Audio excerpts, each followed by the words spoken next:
शंका दूर हम करेंगे। तो भगवान आगे बढ़े और आगे बढ़े तो क्या देखा कि थोड़ा आगे बढ़ के देखा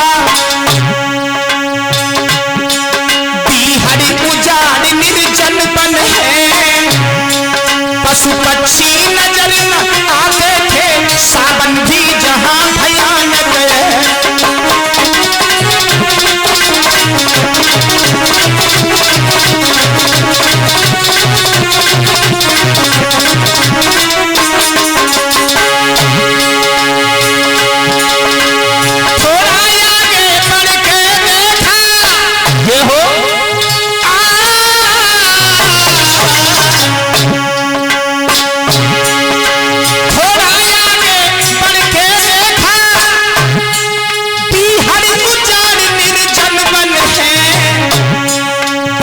पक्षी नजर न आते थे, सावन भी जहां भयानक है।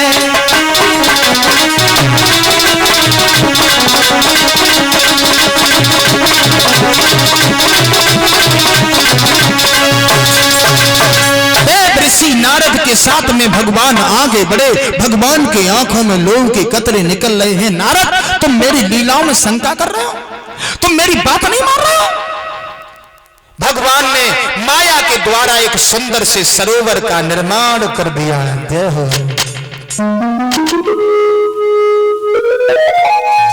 बहुत सुंदर जल भरा हुआ है उस तालाब में। नारद बाबा ने जैसे ही उस सुंदर से सरोवर को देखा, परीक्षित जी, सुंदर सुंदर जल भरा हुआ है, इतनी तेज गर्मी हो गई। भगवान की लीला। नारद ने विचार किया, दीनबंधु का इस तालाब में हम स्नान कर सकते हैं क्या? बिल्कुल करो, जल्दी करो, जल्दी करो। नारद ने कपड़ा उतारे और कपड़ा उतार करके जैसे ही उस तालाब में प्रवेश हुए, एक डुबकी लगाई, लेकिन भगवान ने अपनी लीला को दिखाना प्रारंभ कर दिया कि नारद बाबा ने लगाई डुबकी, नारद के तन की और है गई कुड़की, और कैसी लीला ओ है ईश्वर की, और नारद बाबा बन गए लड़की, नारद बाबा बन गए लड़की।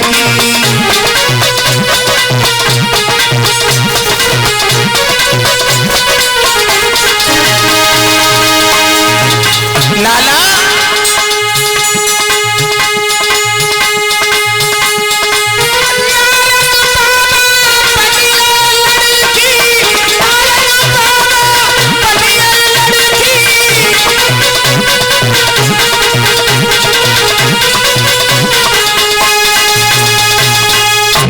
बाबा ने एक डुबकी लगाई, नारद बाबा लड़की बन गई। भगवान अंतर ध्यान हो गए, न कहीं सरोवर है न कुछ है। नारद बाबा उसी वन में लड़की बने अकेले खड़े हुए, लड़की बने खड़े हैं। याददाश्त भी भूल गई। अब महाराज सुबह से शाम हो गई। सुखदेव जी समझाते हैं, राजन परीक्षित, उधर से एक सीरथ ध्वज नाम का राजा आया। परीक्षित जी, उस राजा ने जब सुंदर सी लड़की को देखा, देखता का देखता ही रह गया। आप लोग विचार करो, भगवान की कृपा से हम आप इस पवित्र भूमि पर आते हैं और भगवान की माया से जो लड़की बनाई हुई होगी वो कितनी सुंदर होगी।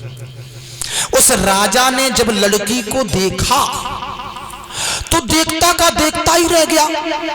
इतनी सुंदर लड़की हमने अपने जीवन में कभी नहीं देखी। ना ना ना, ये क्या है?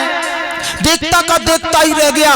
उधर राजा खड़ा है, इधर नारद खड़े हैं। नारद उते देखते, वो इते देखते, कोई का उसे बोलत ना है, क्योंकि जानते बहुत देर हो गई। तो नारद जो थे वो सीरथ ध्वज नाम के राजा को पास में बुलाते हैं और कि वो समझ गई अपने मन में और झट लीने पास बुलाई है।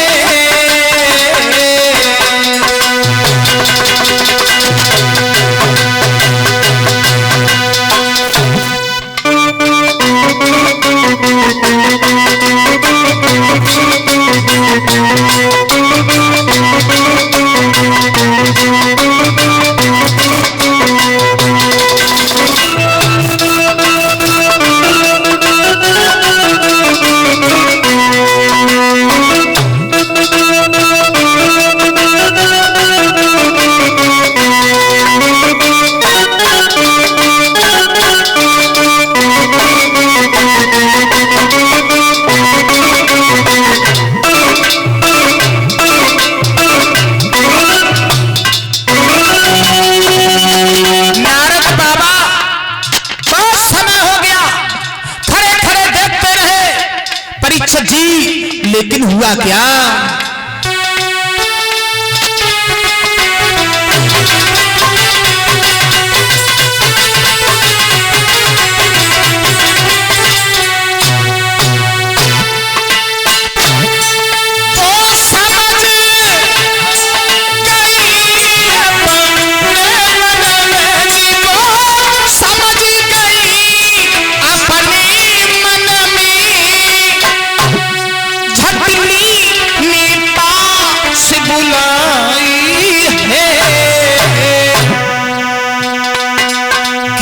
चिंता दिल में लगी भई, मुझसे सत्य कहो समझाई है।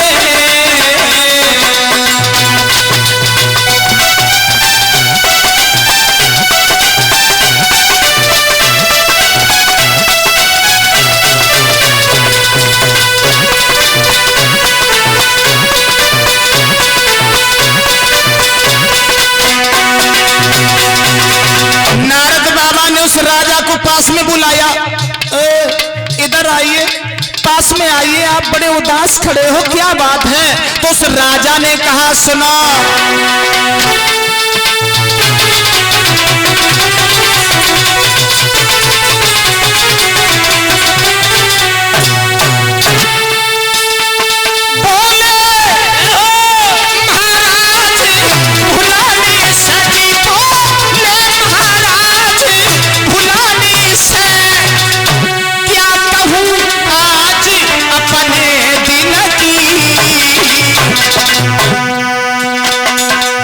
इधर देखो ना, तुम शादी मेरे संग करो, तुम शादी मेरे संग करो और शोभा कीजिए उस आंगन की।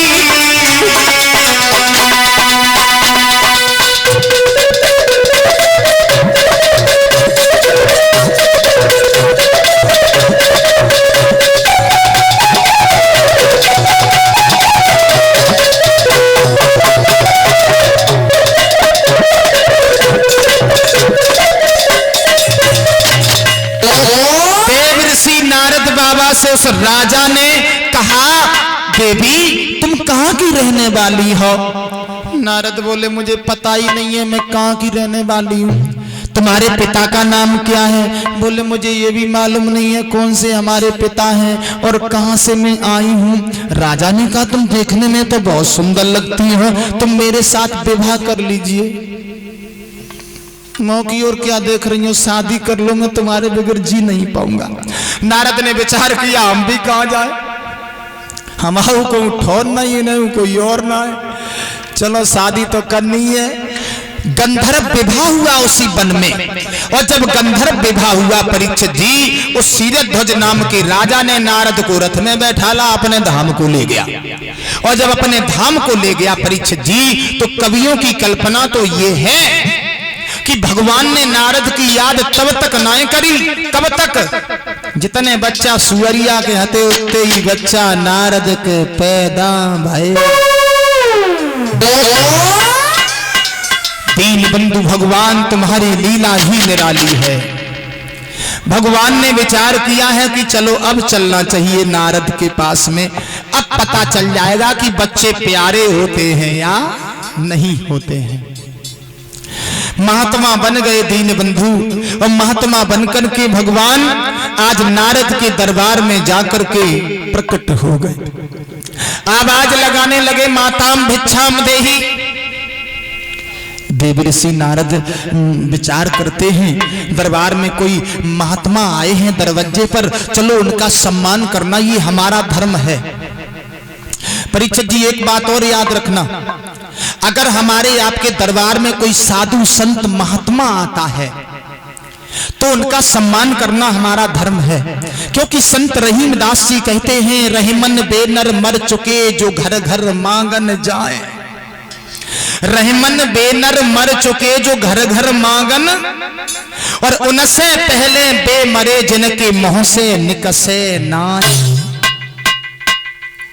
संत रहीमदास जी कहते हैं, कभी भी तुम्हारे दरबार में अगर कोई भिखारी आता है तो इसे विमुख नहीं लौटाना। महाराज जी, कोई पता नहीं है वो कटोरा कल उसके हाथ में है, भगवान कटोरा बदलने में देरी नहीं लगाते हैं, कोई पता नहीं है। महाराज, आज नारद बाबा ने देखा तो कटोरी में भिक्षा ले ली, चल गए। बच्चा जो थे वो सब पीछे ही पीछे लग गए। 10-12 लड़का, कोई गोद में है, कोई घुटुअन सरक रहो है। भगवान ने देखा लाइन की लाइन लगी चली आ रही है, कोई पैदल आ रहा है, कोई रो रहा है, कोई माँ की गोदी में है, किसी के मुंह पे मोमबत्ती की फैक्ट्री चल रही है। 10-12 लड़का है, अब कदर तो करी जाए, कहां तक करी जाए।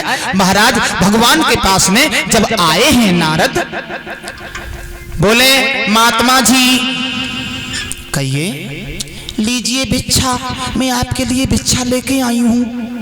भगवान बोले ऐसे बाबा हैं कि हम दरवाजे दरवाजे पर भिक्षा मांगे? चिल्ला काहे को रहे हो बिना मतलब के, तुम तो बाबा हो ना, मांगने को आयो, ले जाओ। भगवान बोले ऐसी भिक्षा नहीं चाहिए हमें। एक बात बताओ, ये सब बच्चा का आपके ही है? गुस्सा आएगा ही। बोले और किन के पूछ करके क्या करवाओगे? क्या राशन कार्ड बनवाने आए हो यहाँ? तुम्हें भिक्षा लेना है, चले जाओ यहाँ से। भगवान बोले इस प्रकार के शब्द नहीं कहे जाते हैं। नारद कहने लगे चिल्लाओ नहीं, लेना हो तो ले लो, नहीं चले जाओ यहाँ से सीधे, समझे? मौकी और मत देखो। भगवान बोले एक बच्चा इसमें से हमें दे दीजिए। जो कहा बच्चा हमें दे दो। भगवान बच्चे को पकड़ने के लिए दौड़े, एकदम से नारद ने भिक्षा की कटोरी फेंक दी। वो बच्चे को पकड़ने, एक भी नहीं दूंगी बाबा, चला जाए यहाँ से, एक भी नहीं दूंगी। भगवान ने माया हटाई, न कोई बच्चा है न कोई राज है, सब माया का खेल था। भगवान बोले नारद बोले प्रभु हम, आप? भगवान बोले नारद शंका दूर हो गई। नारद बोले प्रभु जी तुम्हारी लीला बड़ी निराली है। जे अच्छो रहो जो बस सुअरिये के 12 बच्चा आते, कहूँ 10, 20, 50 होते तो सारी जिंदगी तो मतलब, लेकिन प्रभु जी तुम्हारी लीला ही अनंत है।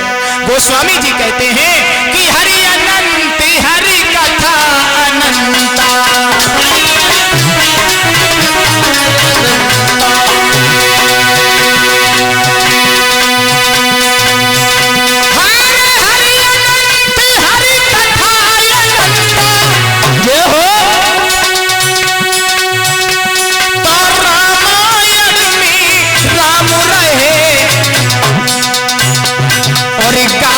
सुने को विधि सब संता, सेवा में हनुमान रहे।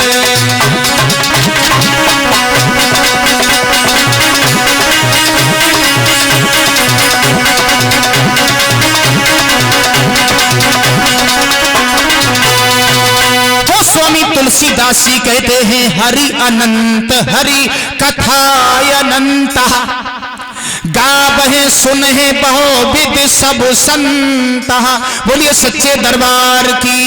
इस प्रकार से महाराज नारद की शंका का निवारण दीनबंधु भगवान योगी राज कृष्ण श्याम सुंदर ने किया है।